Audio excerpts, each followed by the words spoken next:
Oke, pada video kali ini saya pengen kasih lihat hasil kualifikasi European Talent Cup dan juga Junior GP di sirkuit Ricardo Tormo Valencia 2023.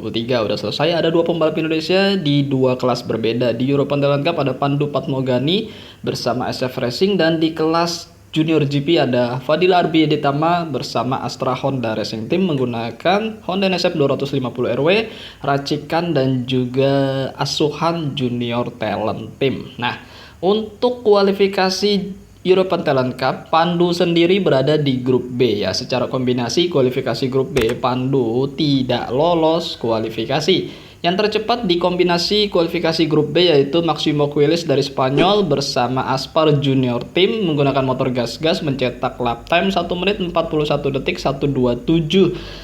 Ya, kita tahu juga Maximo Quiles itu sangat hebat di ajang Red Bull Rookies Cup, bahkan sangat kuat, sering banget juara, sering banget podium. Jadi kita bisa bayangkan di ajang European Talent Cup ini diisi pembalap-pembalap yang sangat bagus. Maximo Quiles, Dodo, Alberto Ferrandes, David Gonzalez, dan juga nama-nama lainnya. Di grup A lebih keras lagi, ada pembalap Malaysia Hakim Danis dan lain-lainnya, pastinya ada Guido, macam lah intinya.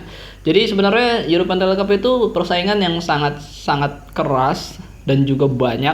Otomatis ya harus dibutuhkan skill yang mumpuni sebenarnya untuk bisa lolos kualifikasi aja. Karena kalau kita lihat Pandu sendiri tertinggal dengan yang tercepat itu cukup jauh ya. Ya, kita lihat hingga 14,583 detik dengan Maximo Quiles, dan dengan posisi 23 aja Pandu tertinggal 8,473 second. Jadi jauh banget. Pandu hanya bisa mencetak lap time 1 menit 55 detik 710 di saat kualifikasi keduanya grup B.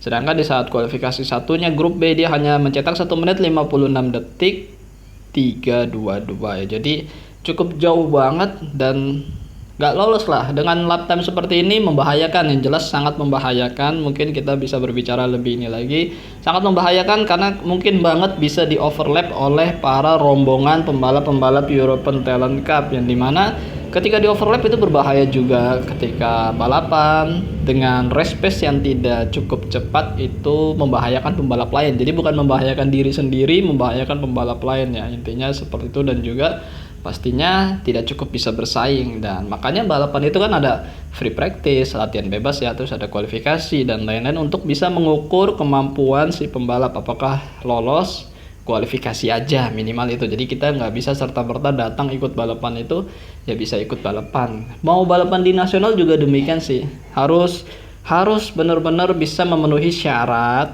catatan waktu dari keseluruhan pembalap yang mengikuti. Jadi ada 107% ataupun sekarang berapa sih, 107% ya, dari yang tercepat lah, intinya seperti itu. Jadi minimal banget harus bisa terpenuhi lah lap time yang paling lambat banget lah. Jadi jangan sampai di luar itu.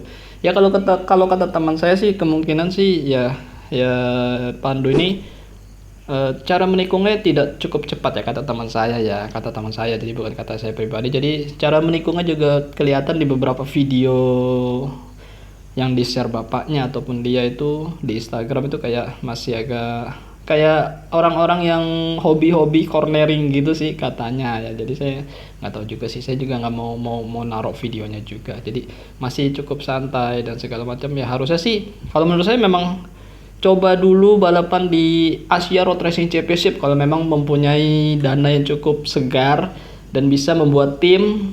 Coba aja di Asia Road Racing Championship dengan pembalap-pembalap level Asia dulu, ataupun di Kejurnas Mandalika Racing Series. Yang kita tahu juga kan sebenarnya sponsor dari Pandu ini ya perusahaan bapaknya Garuda TV juga menurunkan tim ya kan dengan 43 Racing School, yaitu pembalapnya Reikat Yusuf Fadil. Saya juga waktu itu bingung kenapa waktu itu Pandu belum berangkat ke Spanyol, nggak coba dulu seri-seri perdana Mandalika Racing Series menggunakan Honda CBR 250 RR.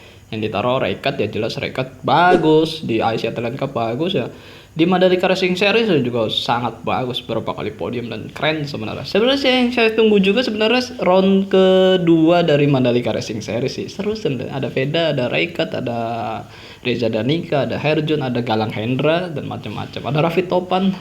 Keren sih sebenarnya. Dan juga live di YouTube-nya sendiri sih. Oke, kita lanjut ke Junior GP di mana ada Fadila Arbi Aditama dan dia berhasil lolos kualifikasi dari kualifikasi 1 menuju kualifikasi 2. Hasilnya seperti ini.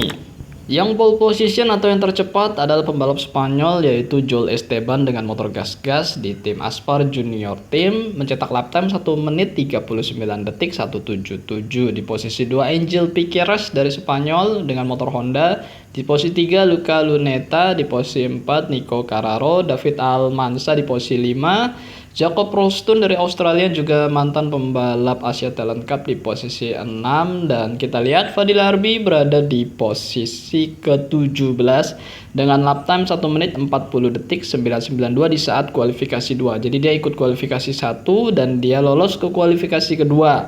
Shinya Ezawa di posisi 18, Buasri di posisi 20. Jadi kalau kita lihat pembalap Asia terbaik asuhan Junior Talent Team yaitu Fadila Arbi Ditama dengan posisi 17 ya dari Asia. Sedangkan pembalap yang dari Eropa yaitu Eddie Ossi di posisi 13. Dia juga asuhan Junior Talent Team. Dan kita lihat totalnya ada 28 pembalap. Yang paling bawah yaitu pembalap asal India yaitu Emmanuel, dan dia pun lolos kualifikasi dengan lap time 1 menit 43 detik 865 di saat kualifikasi 1. Oke, pembalap Malaysia tidak ada di kelas Junior GP karena memang Daniel Syahril masih dalam masa pemulihan. Kemarin itu dia, kalau saya tidak salah, dia sedang melaksanakan operasi ya di kakinya itu, dan digantikan sementara oleh Shinya Ezawa yang tahun kemarin masih membalap di Asia Talent Cup, dan tahun ini dia masih terdaftar juga pembalap Asia Talent Cup, bersaing nanti dengan Vedega Pratama. Oke, jadi seperti ini hasilnya ya, mudah-mudahan kalau buat saya pribadi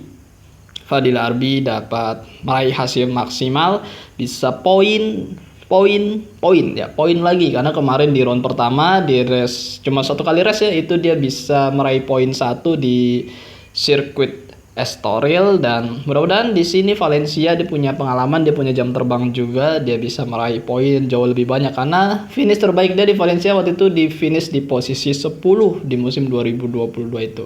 Ya mudah-mudahan bisa raih poin. It's okay, bisa mengikuti rombongan terdepan, tidak tertinggal, dan jadi hasil yang baik ya. Race 1 dan race 2 di hari ini juga. Bisa dipantengin langsung di channel YouTube-nya Junior GP ya, bisa di searching aja. Nanti streaming biasanya sore-sore sekitar jam 4, jam 3 udah mulai streaming European Talent Cup, Junior GP, Moto2, Superstock. Oke, seperti ini aja konten kali ini, mungkin cukup bermanfaat buat kalian semua mungkin yang mencari informasi bagaimana hasil kualifikasi Pandu Padmogani dan juga Fadila Arbi Ditama di sirkuit Valencia, di sirkuit yang digunakan juga oleh MotoGP, Moto2, Moto3 dan juga World Superbike. Sehat-sehat buat kalian semua, sehat-sehat buat pembalap Indonesia, sukses dan juga terus berjuang untuk dirinya sendiri. Setelah itu baru bendera merah putih pastinya. Wassalamualaikum warahmatullahi wabarakatuh. Bye-bye.